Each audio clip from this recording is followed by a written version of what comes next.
This man circumnavigated the globe, sailed for so long that when he finally returned home, he wasn't even the one who got the credit for it.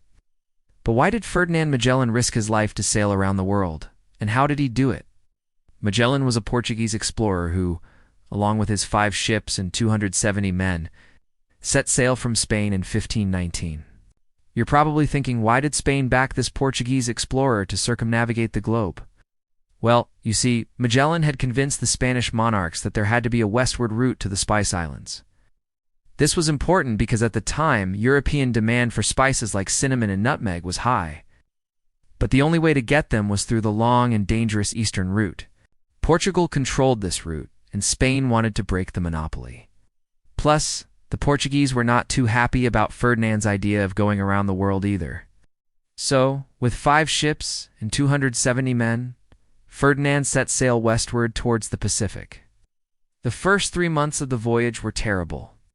Storms sank one of their ships, and rough seas made everyone sick. They were also horribly underprepared, and supplies were low. In fact, they ran out of water so often that the men had to resort to drinking salty ocean water. By the time they reached South America, they were starving and desperate. In fact, when Magellan and his men reached land, they thought they had arrived in India because they were so skinny. But while they were in South America, Magellan decided to sail further south in search of a passage to the Pacific.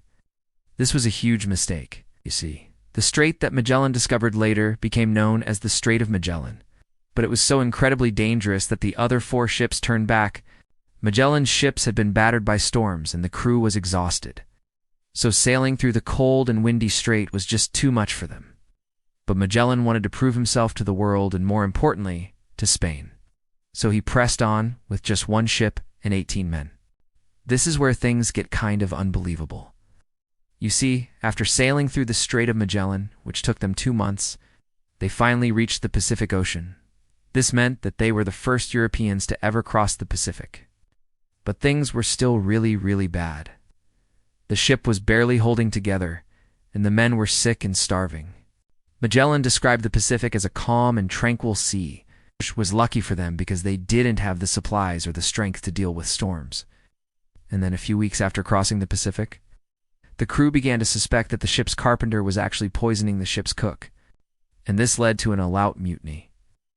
But Magellan ended up killing the ringleaders and order was restored on the ship. Unfortunately, by this point, the Victoria, which was the name of Magellan's ship, was a rotting, stinking mess, and the men were absolutely miserable.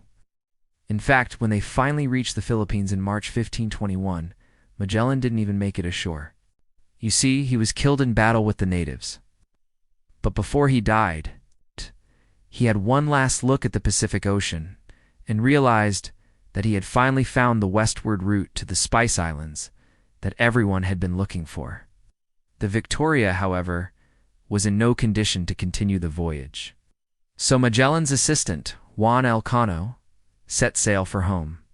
It took them another year to reach Spain, but in 1522, Elcano and his 18 men arrived safely in Seville, and to celebrate the king threw a huge party and welcomed them as heroes. But Magellan wasn't there to accept the congratulations because he had died 2 years earlier. To add insult to injury, Elcano was given most of the credit for circumnavigating the globe, even though Magellan had done the hard work. But perhaps it didn't matter too much to Magellan because he had proven once and for all that the Earth is round and much larger than everyone thought. In fact, Magellan's journey added 40% to the Earth's known circumference. It also completely changed global trade and exploration, because now that everyone knew that there was a passage to the Pacific, the race to explore and conquer new lands began. Now watch what happens when you drop a spoon in an Indian restaurant, or check out this video instead.